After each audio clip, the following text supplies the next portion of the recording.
What's going on, people? It's Timmy and Joe, and today's sponsor has asked me to come up with a little bit of a skill testing question for you. Yes, Fast Hosts is sponsoring this video, and you have the chance, if you're based in the UK, of winning 2 tickets to South by Southwest. Yes, that's pretty awesome, with flight and accommodation. So all you gotta do is listen to me a little bit later and I'll explain things, but ponder this question.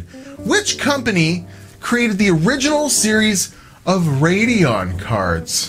Think about that one. So wait until a little later in the video, I'll explain things, and thanks to Fast Hosts for sponsoring. Let's go check out the Half-Life content. Half-Life versus 2080 Ti. So I just had to. Finally, our Lord and Savior, Gaben, has bequeathed us with a gleaming hope that my favorite PC game, heck, I'm sure a lot of people's favorite PC game of all time, Half-Life, isn't dead. Nobody knew that Half-Life Alyx was in development, and it only took 13 years for we're getting ahead of ourselves here. That's for sure. We'll get to that. Hi, I'm Timmy Joe. I'm making videos about pooters on the interwebs or whatever I do, and this is that series where we take a PC game, an old one, and look at it from the point of view of the modern gamer here in almost 2020.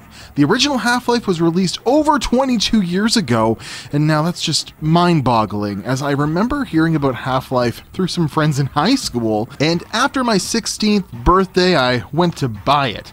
I remember it being slightly disappointed as I loaded it up with a state-of-the-art game onto my Celeron 600 megahertz system with onboard graphics, or not very good, maybe a PCI graphics card, I forget, but boy, this ages me terribly. I wasn't sure if Half-Life would make that interesting of an episode of the 2080 Ti 9900K versus old game, but some more recent developments in the series have made it an extremely fun episode to do. Yeah, Crysis was a great episode, but I have to admit, I only had a passing experience when Crysis launched. Half-Life seriously changed my life, my friends, and how I thought about PC games. Just, most certainly changed the FPS genre, at its core. So dust off that crowbar, load up your crossbow, and charge up that glue-on gun, because this is going to be a fun one. This is 2080 Ti and 9900K versus Half-Life. So thanks to Fast Hosts for sponsoring this retrospective on Half-Life. Fast Hosts offers a wide range of web hosting products and other services to help bring your projects to life. If you're based in the UK and you're looking to start a business, or maybe you've already got a business, you're gonna need a website to go with it, right? Regardless of your experience, Fast Hosts can give you the tools you need to give you a strong online presence. So you're gonna need a domain name with that business website, aren't you? Well, easy registration at Fast Hosts for a huge choice of domains with powerful management tools included, and then you're gonna need a website to go with that domain, right? Well, they've got web design made easy with beautiful drag and drop templates. No coding knowledge is required for a custom mobile-friendly website. Get up to 3 months free, and if you're not satisfied within the first 30 days, well, you can cancel your contract without even paying a penny. So if you live in the UK, you can win 2 tickets to South by Southwest with airfare and accommodations included. All you gotta do is head down to the link in the description and answer my techie question, which is, which company released the original series of Radeon cards? So thanks to Fast Hosts for sponsoring this video. Fast Hosts are based in the UK, and with their cutting-edge UK data service based right alongside their offices, you can go with a lightweight package or the fully featured web hosting package for your business, and they'll give you tech support 24/7. It's a great service. Go check out their, in the description, in the doobly-doo, and win yourself some South by Southwest tickets. It's pretty cool if you're based in the UK. So thanks very much, and let's get on with the show here. I'll do a little Half-Life retrospective ongoing right now. So just in case you're not exactly a Valve fanboy like me, let me break it down. Gabe Newell, a talented Harvard dropout, lands a job at Microsoft in the, early 80s, and Gabe contributed to the development of Windows 1.1 and its subsequent versions, but it was quoted as saying he learned more in his first few years at Microsoft than he ever did at Harvard. Gabe also picked up a few other things at Microsoft as he contributed to the porting of Doom to Windows 95. 2005, and inspired by Michael Abrash, who had left Microsoft to form id Software about 5 years prior. Gabe and his colleague Mike Harrington decided to leave Microsoft in 1996 to begin work on a new game. A game that would no doubt join the ranks of Doom and Quake, just like Gabe had dreamed about. Early on, Gabe and Mike decided they would borrow concepts from id Software's proven FPS strategy to develop a first-person first-person shooter with much inspiration taken from Doom. They might not borrow just the concept from id, but they'd also license id's Quake 2 engine as well, although Half-Life's version did require over half of the source code to be altered on the Quake engine so that they could add things like skeletal animations and direct 3D support. As a first-time developer, Valve was having trouble finding a publisher, but eventually partnered with Sierra Online. Valve showed off a demo of Half-Life at E3 in 1997, and it was met with much fanfare. As you can see, these early betas of the game looked very much next level compared to Quake 2, which had just released. Much of the game was done when Valve decided in 1997 that they would prolong the release date. It was just a little bit too ambitious, and they wound up revamping much of the game's story aspects, and pushed the release back to November of 1998. This retooling of the game changed it from more of a tech demo over to a full-blown novella-inspired story with an inspiration taken from movies like Die Hard and Evil Dead. Half-Life was officially released in November of 1998 and was met with high praise at E3 that year, winning the Critics Award for Best PC Game and Best Action Game, and actually winning Game of the Year that year as well. So here we have the most recent version of Half-Life running at 4K on some of today's best gaming hardware. And you know what? It doesn't look half bad for a 22-year-old game. I remember being both amazed and confused as to what was going on in this first opening scene. Valve decided to just throw you in there and give you a few minutes to take in the environment. Since there's no pre-rendered cutscenes with this game, we immediately get born into the life at Black Mesa. You can see right away that this is a busy, well-used industrial complex with questionable environmental standards. When looking through 2019's eyes, what's immediately apparent is how low the texture resolution is. I mean, I'm even running it with the HD textures enabled, which upgrades a few things, and at 4K it's painfully obvious that the warning sign on this tram door is about 0.1 megapixels. Still, the environment is huge and there is a lot going on. I clearly remember seeing the G-Man riding the train in my first run through, but I didn't understand the significance until the third or fourth time I saw him roaming around the halls in the research facility. When I first finally got to that airlock at Sector C test labs, I remember spending an hour just wandering around. It was a lot to take in 1999, even if it was running on a 600 megahertz Celeron, but I mean, that's an ode to Half-Life. It was able to run on some pretty low-end hardware, and even on a Celeron 600 with questionable graphics, it was possible to play the entire game, even if it was at 15 FPS. So just for fun, I loaded this game up on a sort of period-correct system, but obviously would be able to run Half-Life. But I lowered all the texture resolutions with the original build of the game, loaded it in software mode, and I locked the frame rate at 15 FPS, and it kind of brings me back now, doesn't it?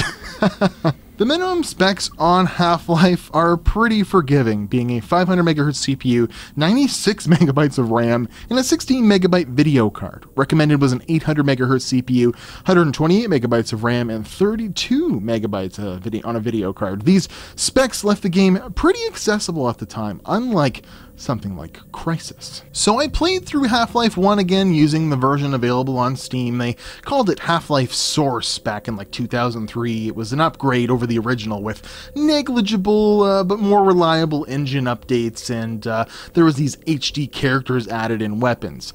The game scales really well, however, and you don't see more than 100 FPS, but that's because you can uncap the frame rate in the dev console. Now that's more like it. 4K 600 plus FPS. I gotta say, even at this resolution, modern hardware didn't really run into any major glitches that weren't already in Half-Life. It seems like Half-Life's source engine gave Half-Life the ability to run on more than one core as well, and even at 4K maxed out, it barely breaks 4 gigabytes of system memory usage, but it does hover around 2 gigabytes of VRAM usage, interestingly enough. All in all, it's not really a bad deal to go back and play Half-Life as it stands on Steam. It's completely serviceable and a great way to stroll down memory lane, but it certainly does show its age. And would I recommend playing Half-Life these days using the original, Steam version? Well, no, because there is a much better way to play Half-Life these days, and it's not even an official game. So this is Black Mesa, and it's a third-party recreation of Half-Life from the ground up using the most modern source engine. And oh man, it is a huge upgrade to play it this way, and it doesn't ruin the experience in the slightest. It only enhances it. This is a huge undertaking, and having played through it, I'm extremely happy that it's finally done. Yes, the Crowbar Collective has been working on Black Mesa as a way better upgrade over the original Half-Life source version since way back in 2004. However, the project was moved to the 2013 version of the source engine in the beginning of the 2010s, and this has taken Half-Life into the modern era. It includes all of Half-Life 2's upgraded physics and models, and now you can pick things up and even use them, the advanced physics, to enhance the gameplay, stacking things and stuff like that. It's pretty cool. It's taken a team of 13 people several years to finish Black Mesa. In fact, when I played through the game about a year ago, I was shocked to find that the final level Zen was missing from the game. I was pretty mad about it, but finally, the last episodes are in their final beta, and if you opt in, you can go play the entire game, and Zen has been upgraded to actually be something fun to play through. The end of Half-Life 1 was kind of tedious and a lot of weird platforming and stuff, and the guys over at Black Mesa have redesigned the end of the game to be a lot more fun. I totally recommend trying it. So this is just by far the best way to play through the original Half-Life story, and it brings a lot of modern touches to this 22-year-old title. You can tell it's made with love and care by some real fans of the series, and I'm surprised that old Gabe himself hasn't bought it up yet to sell it as an official remaster to Half-Life, as they've done before with other things. Valve was no stranger to buying Half-Life mods and selling them off as their own products. I'm talking Team Fortress, Portal, Counter-Strike, and Ricochet. Yeah, but there are many other DLCs to Half-Life, or extensions like Blue Shift, Opposing Force. These were huge, but they were only slightly modded versions of Half-Life with similar engines, so I don't think there's much reason to explore them. But fast forward 5 years, and this brings us on to the next, just as important Half-Life game, Half-Life 2. Rise and shine, Mr. Freeman. Launched in 2004, Half-Life 2 is in another league graphically over the original.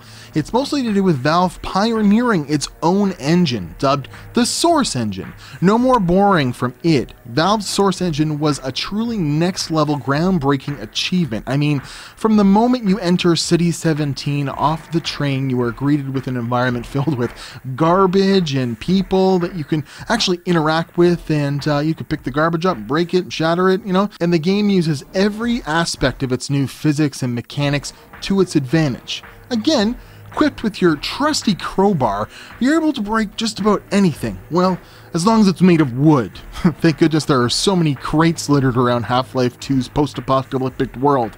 The game really gets going after you make it to Eli's lab, where you get the most famous thing to come out of Half-Life since a crowbar, the gravity gun. As soon as you get it, the physics-based puzzles are taken to another level, and that's just based around this awesome, gravity gun mechanic. It's great.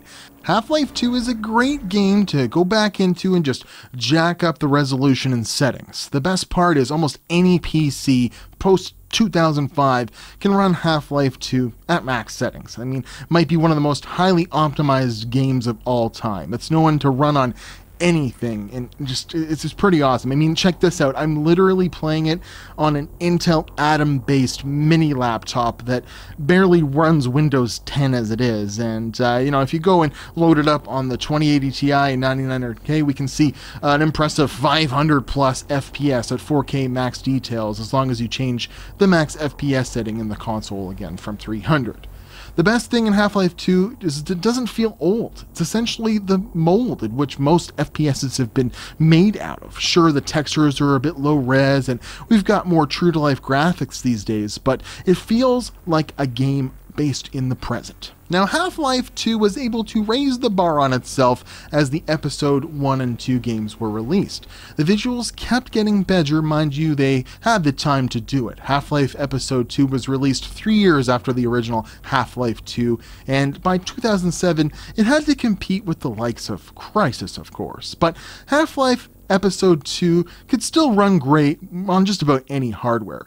Running through each of these games is, however, an undertaking, as I've basically played them all now in the last couple weeks. Half-Life 1 is about 15 hours, 2 is about 15 hours, and the follow-up episodes are about 6 hours each. So the whole saga's got me playing Half-Life for weeks now, and I'm getting kind of tired of it. And of course, this is where things ended, unfortunately. We were left with this cliffhanger at the end of Half-Life 2 Episode 2, and we've been waiting for over 12 years for a follow-up. But before we roll out the Half-Life 3 memes, and before we talk about Half-Life Alyx, I need to bring up one more third-party mod, and it's not exactly the same as Black Mesa, where Black Mesa is an amazing way to experience the original Half-Life with more modern visuals, and there's the same kind of thing you can do with Half-Life 2, but it gets kind of weird, so hold on to your horses. I'd never heard of this until I started doing my research for this video, but there is a cinematic mod for Half-Life 2, and it takes 2004 to 2007's Half-Life 2 and brings it about 5 or 6 years into the future graphically. Back in 2013, a modder by the name of Fake Factory took it upon himself to bring Half-Life 2 up to snuff with everything that 2013's Source Engine had to offer. This is about a 16 gigabyte download and taps into your existing Steam HL2 collection, so you need to own them to play the games, but otherwise it's free. Now, I think this mod deserves its own video, and I'll do that later, but I'll tease things here because, man, this mod is incredible and absolutely ridiculous all at the same time. All the textures, all the models, all the buildings, all the vehicles, everything has been updated with extremely high definition versions. This brings the visuals to the level of, well, I'd say about Fallout 4, which isn't exactly exciting by today's standards, but I will say it is an extreme upgrade over the original Half-Life 2, with some extreme choices made. Yes, everything looks much better, but the cinematic mod changes a lot for the worse. I mean, look at these models of Alyx. It's like Fake Factory had the makeup gun set on whore. I only played through the first few scenes with this mod, but I was pretty impressed, and I thought this deserves its own video. So it's pretty interesting, and if you're looking for an excuse to play through Half-Life 2, I would go ahead and give this a shot. So let's change gears from Scuzzy Alyx to the real reason to be excited about the Half-Life series. Yes, Valve has actually announced Half-Life 3. No, still, that still might not happen, but I guess we can't complain about a real, factual Half-Life game coming out in 2020. Or can we? Because it's a VR exclusive. I mean, what? Where do you get off, Valve? I mean, I guess I get it. Valve is coming from this angle that they make, VR hardware and they want to advance that in the PC space. But come on, Gaben, unless you're going to give us all free VR headsets for Christmas, this is almost disappointing. But then again, you have to give Valve some props for trying to advance, the PC space. I mean, imagine this game is really good, like really, really good. It could drive the sale of, Vive headsets through the roof. It would be nice to see Valve launch an inexpensive VR solution like Oculus has to make this more accessible to the masses, but I guess that remains to be seen. But I do have to say, as a longtime Half-Life fan, the trailer to Half-Life Alyx actually has me watching the market for an inexpensive VR solution, or maybe I'm just going to have to go and splurge on the new or whatever Vive Index that's launched, but they're on back order anyways. So this just gives us hope that Valve may actually finally bring Gordon Freeman's saga back from the dead, and we might actually find out eventually what happens in Half-Life 2 Episode 3 or Half-Life 3 or whatever. What happens to Eli and Alex once and for all? All I know is Half-Life is 100% still an amazing game, and playing on any version, any episode is still worth doing on your high-end hardware or on your retro gaming PCs in 2019. So back to the studio. Whoa, it's a little pink Christmas ornament, isn't it cute? I'm Timmy Joe. Thanks for watching this little throwback, this little retrospective on Half-Life, and of course running it on the newest hardware. Of course it was going to run at like a kabillion frames per second, but I'm not joking when I say that this game changed my life. I was actually having a discussion with a friend of mine that we're both in high school together. We loved playing this game. I think he played it for the first time at my house, and it actually led him down a path to developing video games and being like a visual artist for video games and stuff. And it kind of did the same thing for me. I mean, I remember trying to upgrade my computer because I wanted it to be faster in Counter-Strike, like 1.3 and 1.6, because I was getting, killed all the time. And then, I developed more friends because of Counter-Strike, because of Half-Life, by proxy, and without this game, things would be a lot different for me, I think. So, I hope you enjoyed the little look back on it. I learned some stuff. I always, learn a little bit doing the research for these videos, but I'm not watching Joe Instagram, Twitter. Probably not going to post until after Christmas, but I will post before the end of the year, and I got to thank you guys so much for watching these videos. The last one got 500,000 views, and that just blows me away. And yeah, what do you guys think of Half-Life Alyx? Are you really excited or really disappointed that it's a VR thing? And will you go out of your way to find a VR headset to play it? That's my question to you. But thanks to Fast Hosts for sponsoring this video. If you answer that question correctly down in the doobly-doo, you could possibly win 2 tickets to the South by Southwest if you live in the UK. And if you live in the UK and you need some web hosting, go check them out. Fast Hosts. Thank you very much for watching. I'm gonna go have fun, a little Christmas. You guys enjoy your Christmas too, and we'll see you in a couple of, in a week or something like that. Thank you very much. Merry Christmas!